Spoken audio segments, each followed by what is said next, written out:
तो hello students, कैसे हैं आप सब? आप सबका हमारे यूट्यूब चैनल विद्याकुल के इस प्लेटफॉर्म पे एक बार फिर से स्वागत है। मैं हूं ब्रह्मा सर और आप देख रहे हैं विद्याकुल ऑनलाइन क्लासेस। आज हम लोग केमिस्ट्री में कुछ विषयों पर चर्चा करने वाले हैं जो क्लास 12th के बोर्ड के एग्जाम से बहुत ही इंपॉर्टेंट होने वाला है। वही प्रश्न हम करवाने वाले हैं जो आपके बोर्ड के एग्जाम से आने की 100% की संभावना है और आप यहां से मतलब समझिए कि 70 में 70 नंबर आप ला सकते हैं। जब हम जो चीज पढ़ाएंगे, जो क्वेश्चन आपको देंगे, वहां से आप क्वेश्चन अगर करते हैं तो समझिए कि आप 70 में 70 नंबर उठाने के लिए तैयार है। ठीक है, यहाँ पे बोर्ड पे आपको पहला प्रश्न दिया हुआ है कि आयनिक ठोस गलित अवस्था में क्या दिया है आपको?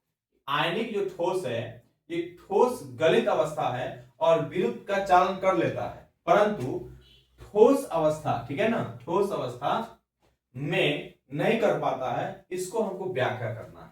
तो आप जानते हैं कि ठोस जो है एक निश्चित अणुओं की वजह से उस ठोस वस्तु का निर्माण होता है। जैसे हम कहें कि यहाँ पे एक आपको पत्थर रख दिया गया और इसके जो अणु हैं क्या है, एकदम ठोस है, काफी एक दूसरे से समानता से जुड़े हुए हैं, मतलब काफी जो है घनिष्ठता से जुड़े हुए हैं, तो इसलिए यह ठोस है।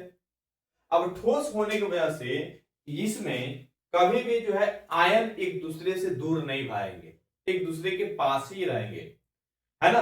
तो यहाँ पे आपको क्या दिया हुआ है, कह रहा है आंसर कि ठोस अवस्था में सभी आयन एक निश्चित स्थान घेर लेते हैं। यही है, एक निश्चित स्थान घेरे हुए हैं और तथा वे ठोस अवस्था में गति नहीं कर सकते हैं। और जब ठोस बना रहेगा, जकड़ा हुआ रहेगा, इसके अणु जकड़े हुए रहेंगे तो गति भी नहीं कर पाएगा, लेकिन दोलन कर सकता है। लेकिन ये क्या कर सकता है कि इसकी आयन जो है ये आपस में दोलन कर सकता है, अतः ठोस अवस्था में हम कह सकते हैं कि विद्युत का चालन नहीं हो पाता है। लेकिन अगर आप कहें गलन अवस्था में आयन एक दूसरे के से दूर हो जाते हैं, यही कारण है कि विद्युत का चालन करते हैं। कब करते हैं? तो ठोस गलित अवस्था में कर लेते हैं। ठोस गलित अवस्था होने का मतलब है कि आयन उस समय क्या होते हैं कि मतलब अंतराण्विक बल के वजह से पहले जुड़ा हुआ था, जिसके वजह से ठोस के रूप का निर्माण कर रहा था, लेकिन अब क्या हो गया, वो धीरे धीरे कमजोर हो गया है। और कमजोर होने का मतलब है कि गलित हो रहा है तो कमजोर हो रहा है, जिसकी वजह से उसमें विद्युत का चालन आसानी से हो पाता है। ठीक है, दूसरा प्रश्न हम देखते हैं। दूसरा प्रश्न आपको दिया हुआ है कि शॉर्टकी दोष को उदाहरणों द्वारा समझाना है आपको।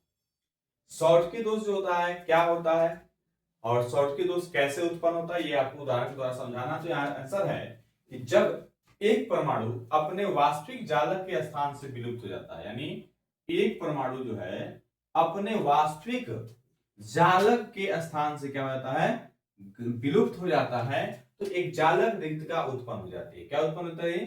जालक रिक्तका जो है उत्पन्न हो जाती है। रिक्तका मतलब होता है खाली स्थान हो जाता है, जिसे हम लोग शॉर्टकी दोष कहते हैं। आयनिक क्रिस्टल में एक आयन की रिक्तका के साथ साथ इसमें विपरीत आवेश वाले आयन के भी रिक्तका होती हैं, जिससे विद्युत उदासीन बना रहता है।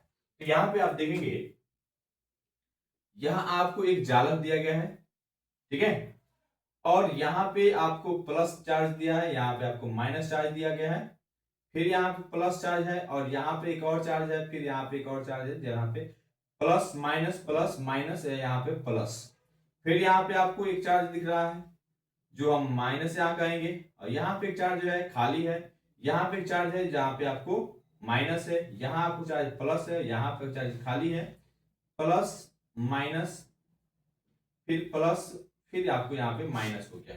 देखिए अब जहां पे आपको यह स्थान खाली दिखाई दे रहा है, इसी जालक में जहां पे स्थान आपको खाली दिखाई दे रहा है, जहां पे आयन आपको नहीं दिखाई दे रहा है, इसी को हम लोग बोलते हैं क्या चीज, शॉर्टकी दोष के नाम से जानते हैं। जहां पे रिक्त का स्थान उत्पन्न हो गया और यही रिक्त स्थान उत्पन्न हो जाता है जहां पे आपको विद्युत उदासीन बना रहता है।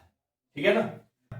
आज के लिए इतना ही, अब मिलते हैं हम लोग नेक्स्ट चैप्टर में। आज ठोस अवस्था में हम लोग देखे थे 2 प्रश्न जो बहुत ही इंपॉर्टेंट था, इसलिए हमने उन प्रश्नों को करवाया है। अब विलियन में हम लोग 5 प्रश्न कल करने वाले हैं और 5 प्रश्न बहुत ही इंपॉर्टेंट होगा। वो 5 प्रश्न आपके एग्जाम के व्यू से रहेंगे, इसलिए कल के क्लास में सब कोई उपस्थित रहेंगे और जो उपस्थित नहीं होंगे वो रिकॉर्डेड वीडियो बढ़िया से खूब अच्छी तरह से देखेंगे, समझने का प्रयास करिएगा। और आज के लिए हम इतना ही रह देते हैं, मिलते हैं नेक्स्ट वीडियो में। जय हिंद, जय भारत।